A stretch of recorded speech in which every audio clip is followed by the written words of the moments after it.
This is a great question and a very common one.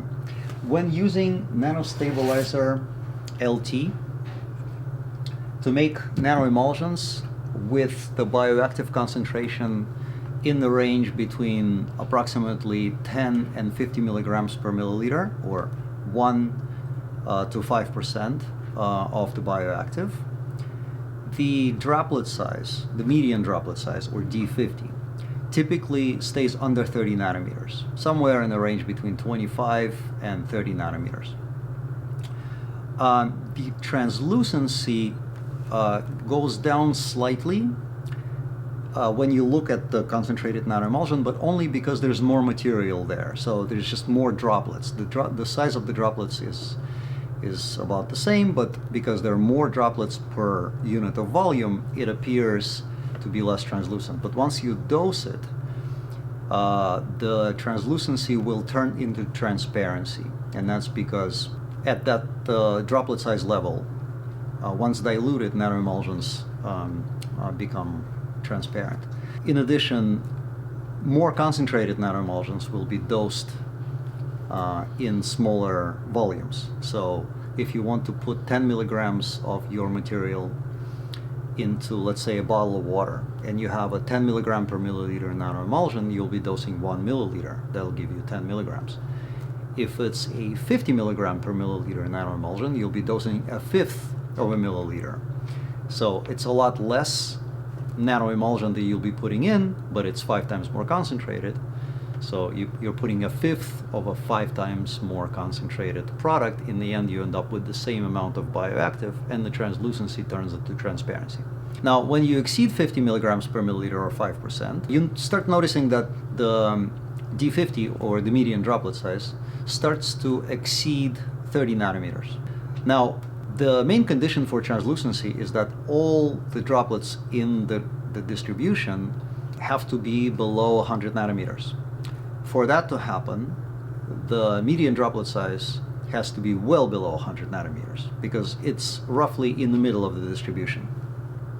At something like 70 milligrams per milliliter, or 7%, the distribution is still under 100, but the upper edge of it starts to get close to 100. So you're starting to notice the loss of translucency even after dosing. It'll still be almost completely clear, but perhaps you'll start noticing some haze.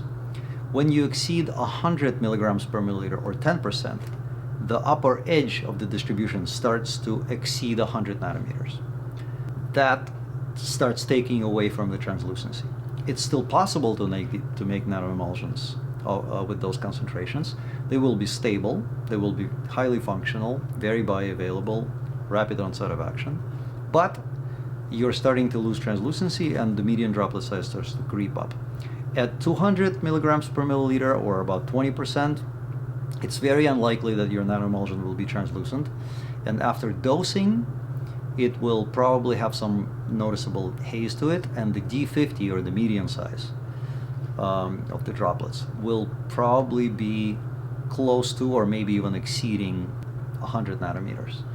Above that concentration, the nanoemulsions become viscous. So it's still possible to make them. They will not be necessarily milky white yet, but it's not really practical to work with them because their viscosity goes up. Now, a way to kind of get out of this problem and to extend the concentration range a little bit is by changing the ratio of nanostabilizer to the bioactive.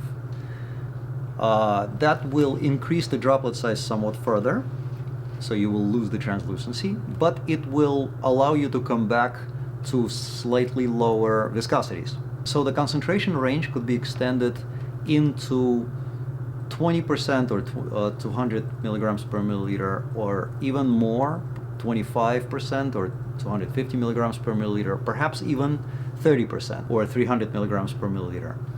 Above that, making nanoemulsions that are stable and highly functional becomes impractical. It's also very difficult to dose them properly because they're so concentrated that small mistakes in the amount that you're dosing make huge changes in the amount of bioactive that you're putting in. Now, is it important for a nanoemulsion to be translucent?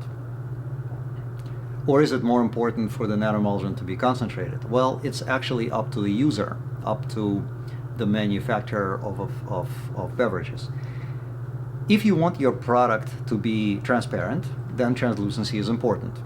Now, if your product is going to be dosed somewhere upstream in your process, well before bottling, then you can afford to make nanoemulsions with higher concentrations, because you don't have to be very precise about the amount that you're putting in to each bottle. If you're going to be dosing it into each bottle, then it's important for you to be precise about the dosing. And when nanoemulsions are very concentrated, small mistakes in volumes will make huge changes in the amount of bioactive that you're putting in. For example, for 50 milligrams per milliliter, you'll be dosing 1/5 of a milliliter to get a 10 milligram dose. For 100 milligrams per milliliter, you'll be dosing 1/10 of a milliliter per unit of product, which may be too hard for you to do. Now, if you're going to be dosing somewhere upstream, then everything becomes easier. Then you can afford to make nanoemulsions that are concentrated. So it's really up to the user. The decision is based on whether transparency is important and where and when you'll be dosing.